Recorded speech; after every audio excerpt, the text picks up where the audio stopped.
I'm on the run too for the crimes I committed in 1993. I'm your host Yusuf, and these are 10 criminals who are still on the run in 2023. Make sure you subscribe and ring that bell to get notified whenever we upload a new video.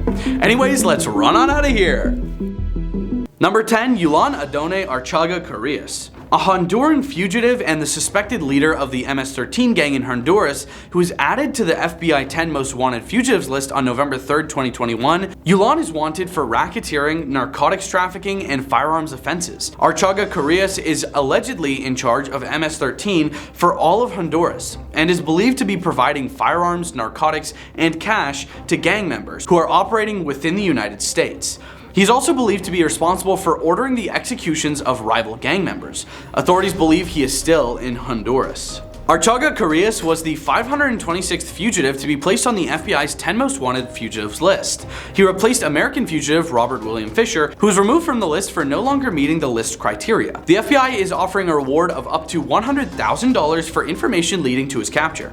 Number 9, Gillmore Hoefdraad. Hoefdraad was born on the 17th of December 1962 in Paramaribo. He is a chess player and became national youth champion in 1978, 1979, and 1980. He studied economics at the University of Santiago de Cuba, and in 1988, Hoefdraad started working for the Central Bank of Suriname and was a part-time lecturer at the Anton de Kom University. In 1991, he became a full-time professor. In 1999, he started working for the International Monetary Fund in Washington, D.C. In 2010, Hoefdraad was appointed governor of the central bank. In 2015, he was appointed to the Ministry of Finance of Suriname in the cabinet of Desi Bouterse. During his tenure, he took out 92 loans, increasing the debt from $9.2 billion to $20.7 billion in Suriname currency. In 2019, the Progressive Reform Party reported Hoefdraad to the Prosecutor General for exceeding the debt ceiling. On the 1st of November 2019, the National Assembly voted for a new law which no longer criminalized exceeding the debt ceiling. In January 2020, it was reported that $100 million in US currency was missing from the cash reserves at the central bank. Vice President Ashwin Adin explained that the money was used to buy potatoes and onions. In April 2021, the Prosecutor General filed a request to prosecute Hoefdraad for dubious transactions between the central bank and the Belgian company Clearfield. On the 11th of July, an Interpol red notice was issued for money laundering, embezzlement, and corruption. On the 23rd of July, an exit ban was issued. On the 30th of July, it was reported that he had been spotted in Skeldon, Guyana. On the 17th of December 2021, Hoefdraad was sentenced in absentia to 12 years imprisonment and a fine of $500,000. He was found guilty of violating the anti-corruption laws, misuse of state resources, participating in a criminal organization, and embezzlement. On the 24th of December, an appeal was filed. Number 8, Billy Alvarez. Guillermo Hector Alvarez Cuevas was born on the 8th of September 1945 to Guillermo Alvarez Marcia and Maria del Carmen Cuevas Saldana in the town of Haso Hidalgo. Alvarez Cuevas is the eldest of 3 siblings, Jose Alfredo, Maria del Carmen, and Maria Gilda. Alvarez briefly played professional football at Cruz Azul Hidalgo as a forward in 1976. In 1986, Alvarez became president of the football club Cruz Azul. He was later appointed chairman of Cooperativa La Cruz Azul SCL on the 1st of July 1988. On the 28th of May 2020, the Unidad de Inteligencia Financiera froze the financial accounts of Alvarez, his brother Jose Alfredo, and ex-vice president of Cruz Azul, Victor Manuel Garces, citing money laundering and financial ties to shell companies worth over 300 million pesos, which is approximately $15 million in US currency. Their investigation suggested that between 2013 and 2020, 1.2 billion Mexican pesos, or $60.6 million US dollars, were transferred from the Cruz Azul cooperative into personal offshore bank accounts, namely in the US and Spain. On the 26th of July 2020, the Attorney General of Mexico, Alejandro Gertz Manero, issued an arrest warrant for Alvarez and Garces for ties with criminal organizations. Arrest warrants were also issued for directors of the Cruz Azul Cooperative, Miguel Eduardo Burrell, Mario Sanchez Alvarez, and Angel Martin Junquera. Cruz Azul faced disaffiliation from the Mexican Football Federation as a result of Alvarez's legal issues. He resigned as the general manager of the cooperative and subsequently stepped down as president of the football club on the 1st of August 2020 after 32 years as acting president. Jamie Ordiales was then appointed as the cooperative's general manager and the club's president. Number 7, Jan Marsalek. Marsalek went to school in Austria but did not obtain a degree. At the age of 19, he founded an e-commerce software company. He started working for Wirecard in 2000 and was initially hired for his knowledge on WAP systems. On the 1st of February 2010, he became the firm's chief operating officer and also joined the company board. His last known residence before he became a fugitive was in Munich. Marsalek is considered one of the main culprits in the Wirecard accounting scandal. The Financial Times reported that Marsalek is a person of interest for a number of European governments due to his alleged links to Russian intelligence.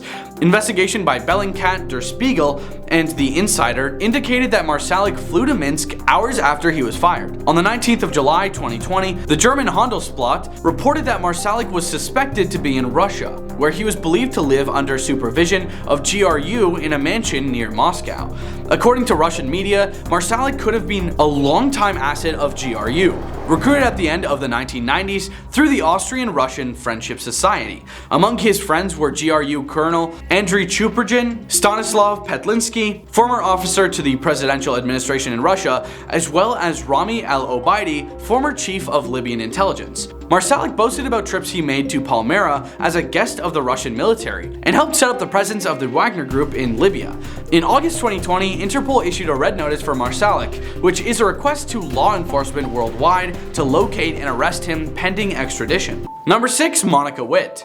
Monica Elfriede Witt is a former United States Air Force technician sergeant and defense contractor who defected to Iran in 2013. She is a fugitive from a United States Department of Justice indictment for espionage against the United States since 2018. Born in Texas, Witt enlisted in the US Air Force in 1997 as a linguist and studied the Persian language at the Defense Language Institute before becoming an airborne cryptologic language analyst. She was then assigned to the Department of the Air Force Office of Special Investigations, OSI, as an enlisted counterintelligence special agent until separating from the Air Force in 2008. She continued working in intelligence as a military contractor until 2010. After her 2012 conversion to Islam in Iran, Witt became increasingly focused on the religion and the region. Her master's degree capstone presentation lauded them both, and she was soon affiliated with Marzia Hashmi, a suspected Iranian intelligence operative. With Hashemi's assistance, Witt defected to Iran in 2013 and provided the Islamic Republic with assistance and intelligence stemming from her work for and with the United States government. Number 5. Eugene Palmer. A federal arrest warrant was issued for Eugene Palmer on June 10, 2013. He was wanted at the time for an execution he committed. Family members of his have expressed their belief that he passed away in the park. However, according to Haverstraw police, nobody was ever discovered after multiple searches of the area. Palmer depends on medications for a heart condition and diabetes. Eugene Palmer is an outdoorsman, an experienced hunter, angler, and hiker, and is also described as a car enthusiast. He has a deformed left thumb. Authorities believed he may be hiding in Florida or upstate New York, where he has relatives. On May 29, 2019, Palmer was added to the FBI 10 Most Wanted Fugitives list. On August 17, 2021, acting on a tip, the FBI searched the home of one of Palmer's granddaughters in Warwick, New York, but ultimately found nothing. On July 20, 2022, Palmer was removed from the FBI 10 Most Wanted Fugitives list, and it was determined that he no longer fit the list criteria. He was replaced by Omar Alexander Cardenas. Despite his removal, he remains a wanted fugitive. Number 4. Nemesio Cervantes. Nemesio Cervantes, commonly referred to by his alias El Mencho, is a Mexican substance lord and leader of the Jalisco New Generation Cartel, or CJNG, an organized crime group based in Jalisco. He is the most wanted person in Mexico and one of the most wanted in the US. Both governments are offering up to $30 million in Mexican currency and $10 million in United States currency, respectively, for information leading to his arrest. He is wanted for substance trafficking, organized crime involvement, and undocumented possession of firearms. El Mencho is allegedly responsible for coordinating global substance trafficking operations. Under his command, the CJNG became one of Mexico's leading criminal organizations. Born into poverty in Mexico, El Mencho grew avocados and dropped out of primary school before immigrating illegally to the US in 1980s. After being arrested several times, he was deported to Mexico in the early 1990s and worked for the Milenio cartel. He eventually climbed to the top of the criminal organization and founded the CJNG after several of his bosses were arrested or terminated. His notoriety is also a result of his aggressive leadership and sensationalist acts of violence against both rival criminal groups and Mexican security forces alike. These attacks brought him increased government attention and an extensive manhunt. Security forces suspect he is hiding in the rural terrains of Jalisco, Michoacán, Nayarit, and or Colima, and is guarded by mercenaries with former military training. In February 2022, unconfirmed reports began to surface that El Mencho passed away in a private hospital in Guadalajara, but he still could be out there. Number 3. Bhadreshkumar Patel. On the night of April 12, 2015, Patel and Palak, his wife, were working a night shift at a Dunkin' Donuts in Hanover, Maryland. The store was owned by a relative of Patel, whom the couple were visiting. Surveillance footage showed Palak and Patel walking together in the kitchen at around 9:30 p.m. before disappearing out of view behind some racks. Moments later, Patel re-emerged without his wife, turned off an oven, and left the store. The body of 21-year-old Palak Patel was found later that night. She had been beaten and stabbed multiple times with a large kitchen knife. Investigators believe the couple had an argument, with Palak wanting to return to India and Patel wishing to remain in the US instead. Authorities believed Patel could have fled the country or could be hiding with relatives. Patel had a visa to be in the US, but it had expired by the time he carried out the execution. A report stated that because of this, there was no indication he was able to legally leave the country. An investigation with Palak's family into the termination revealed that the last conversation she had with them was about wishing to return home to India. This call was made moments before Palak was ended by her husband and had been overheard by him. Police believe that Patel removed his wife for this reason. Patel has connections in Canada, India, New Jersey, Kentucky, Georgia, and Illinois. A reward up to $100,000 is available for information that leads to his whereabouts. Number 2. Arnoldo Jimenez. Arnoldo Jimenez and Estrella Carrera were married on May 11, 2012 at Chicago City Hall. Carrera had 2 children. The couple had dinner with family and friends one night and then headed to a nightclub, which they left at around 4 a.m. on the morning of May 12th. It is believed by the FBI that on the way home, the couple got into a heated argument in Jimenez's black 2006 4-door Maserati. Jimenez then fatally stabbed Carrera multiple times in his car and dragged her body into her apartment. Carrera's body was dumped in the bathtub at her apartment, and she was still wearing the same silver dress she wore to the wedding. Carrera was meant to pick up her children from family members on May 12th, but she never showed up. Her family members then reported her missing to police. Her body was found inside her apartment on the afternoon of May 13th, and police confirmed there was no sign of a forced entry. Jimenez had also disappeared and his car was nowhere to be found. 3 days later, on May 15th, Jimenez was charged with first-degree execution and a state warrant was issued for his arrest. A federal warrant followed after he was charged with unlawful flight to avoid prosecution on May 17th. Investigators began tracking Jimenez and found that on May 12th he had used his cell phone in Chicago, then Southern Illinois. It was later used in Memphis, Tennessee, and then in Arkansas. On May 13th, he had made calls from Houston and then in Hidalgo, Mexico. In September 2012, police made a substance arrest on Jimenez's brother, Humberto. During the search of his property, police discovered Arnoldo's black Maserati in the garage.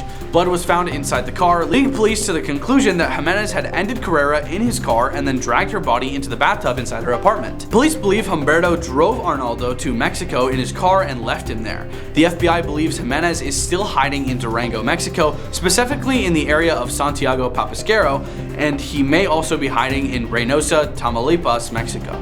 Number 1. Vassilis Palaiokostas. Palaiokostas grew up in a small village in the mountains of central Greece. Palaiokostas became famous for his habit of giving most of his money to poor families, making him a local Robin of the Poor, reminiscent of the famous tale of Robin Hood.